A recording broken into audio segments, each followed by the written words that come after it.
to come to a class and instead of listening to people, we don't want to listen. We don't want to listen to your white wall. This is what happened Friday when a group of pro-Palestinian UT students tried to make a statement before the start of an event sponsored by the UT Institute for Israel Studies. The student group wasn't a part of the program, but they say what happened next went too far. Well, what happened was outrageous. I mean, their treatment at the event itself was a complete violation of their First Amendment rights. Tuesday, UT students from the Palestine Solidarity Committee filed a civil rights complaint to the university. Mohammed Nabulsi says he was physically confronted and assaulted by a recent UT grad in the lecture hall. He thinks the behavior was encouraged by the professor in charge of the event, Ami Pedazor.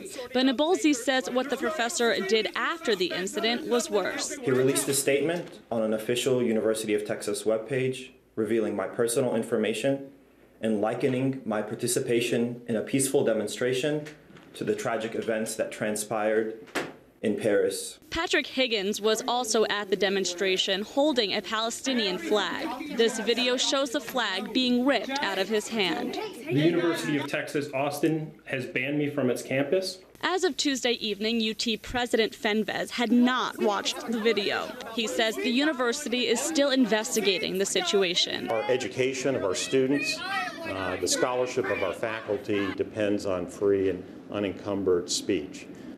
At the University of Texas, Steph Manacero, Time Warner Cable News.